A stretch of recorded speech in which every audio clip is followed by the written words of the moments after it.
From Boogie 2988 in 2016 to Boogie today, Bo Rai Cho has undergone not just design revision, but a tragic tale of betrayal, retrail, and endless benders. From fleeing Outworld and training Earthrealm's greatest warriors, to fighting Earthrealm's protector in the name of Outworld, the tale of the Drunken Master is one of failed apprentices and sorrow. Today, we are going to explore how he went from one realm to another and back again, all in his twisted, drunken stupor. I'm your host, Dripping Yellow Madness, and this is the true history of Bo Rai Cho.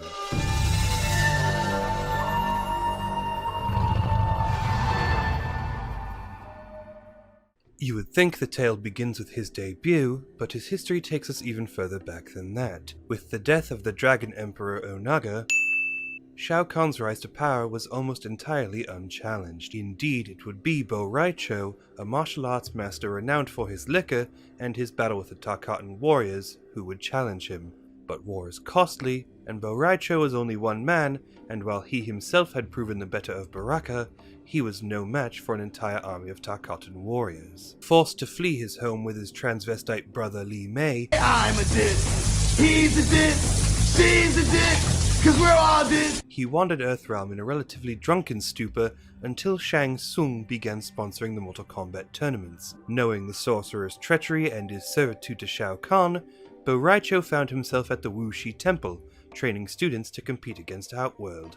Among his students were Kung Lao, not the legendary Kung Lao, and his greatest pupil ever, Liu Kang, who would later overthrow Shang Tsung, kill Shao Kahn, and rise to be Earth's greatest protector. The flow of time is eternal, and with the Outworld threat no longer plaguing Earthrealm, Bo Rai Cho returned to his old habits.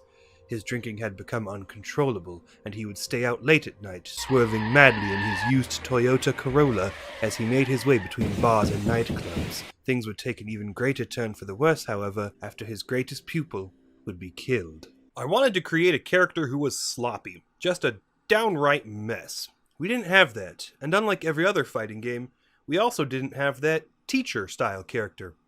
Bo Rai Cho embodied both. One day, Quan Chi on his morning 5-kilometer run, because you gotta maintain, found a portal to Earthrealm. There he discovered an ancient tablet which spoke of the great power harnessed by his physique. Knowing that he could not flex alone, Quan Chi allied himself with Shang Tsung and formed the Dadly Alliance, so named because of their sweet dad bods. Vowing to bring to the world the knowledge and virtue of push mowers and white Walmart sneakers, they first had to defeat their greatest nemesis, Shao Kahn. The power of protein shakes having resurrected him, his buffness ruled over Outworld still, but the Dadly Alliance was stronger than hitting the gym. Having successfully overthrown the ruler of Outworld, they had but one objective left, and that was to destroy the sweet virility of the youthful Liu Kang. Shang Tsung challenged him to a wrestle, but Quan Chi cheated, and they double-teamed the twink while Kung Lao watched, like a total asshole. And on that fateful day, with his greatest pupil killed, Bo Rai Cho would be released from prison. I modeled him after my uncle in just about every way possible, even down to the pudgy fingers. I don't like pudgy fingers. Going back to the Wuxi Temple, Bo Rai Cho mourned his pupil and set out to training new Earth warriors, as the Dadly Alliance was now hell-bent on taking over the other realms. You're probably wondering how, after all his crimes, Bo was allowed back. Well, it turns out that the Wuxi Temple was founded and is staffed entirely by members of the Aryan Brotherhood. With his time in prison, Bo was taught of the Volkish Tarkatan menace and how the Dadly Alliance intended to use them to resurrect the Dragon Emperor's army. Back at the temple, he would take on a new pupil of great importance.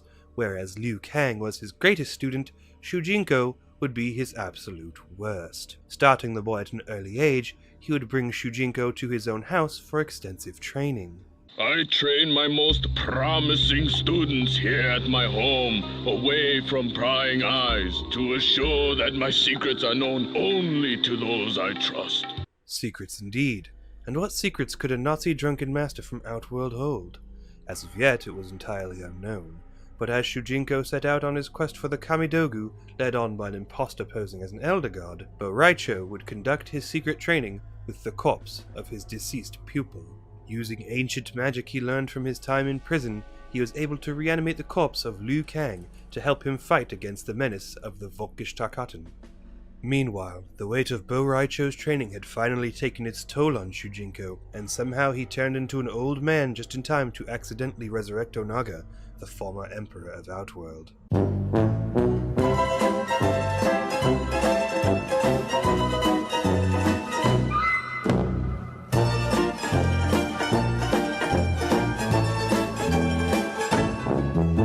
Scorpion is shit. Worst fucking character in the series. I can't believe people like him. My uncle likes him. I don't like my uncle. I don't like Bo Rai Cho either. In a small corner of Outworld, the Thunder God Raiden was doing battle with the Deadly Alliance. He wanted to join them, as he himself had a pretty impressive bod, honed by years of weeding the lawn. But Shang Tsung was not having any of it, and they beat him up. With great satisfaction, Shang Tsung propositioned Quan Chi, but the sorcerer had a headache and wasn't feeling up to it. Quan Chi defeated Shang Tsung and wouldn't have to put out tonight, but it was then that Onaga, the former emperor of Outworld, returned. Raiden, having recently converted to Islam and furious at being rejected by the Deadly Alliance, decided to end it all there. But Onaga is powerful and survived the cultural enrichment, leaving only Shujinko to return to give his master the news. As Onaga made his return, Bo Rai Cho and Li Mei were given command of the Edenian army by Mileena, who was posing as Kitana. The world believed Mileena dead, so they didn't question the veil she wore, but it would have made some sense for them to question the fact that their empress was suddenly dressing like a bondage porn star.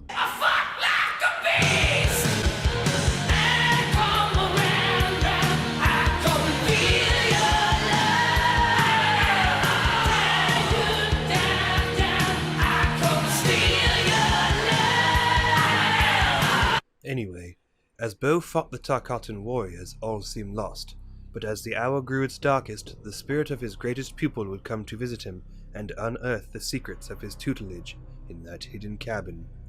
Yes, it was true, the secret that Bo Rai Cho had to hide from the so-called prying eyes, the secret technique that aged Shujinko 80 years. Liu Kang had uncovered it.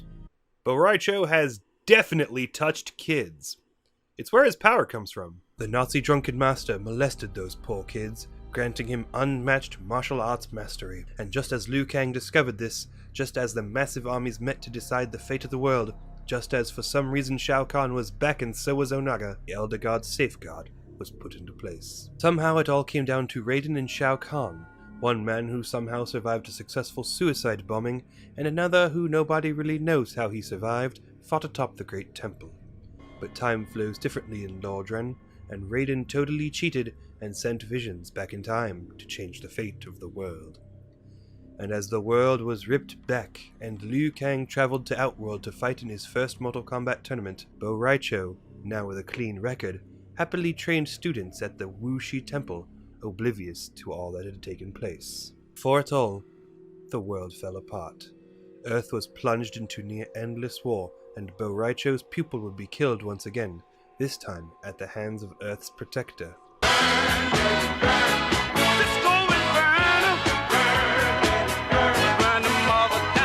Screwing with the timeline made everything totally worse, and Bo Rai Cho had to return home to help deal with the change in power as Mileena made a coup for the throne of Outworld.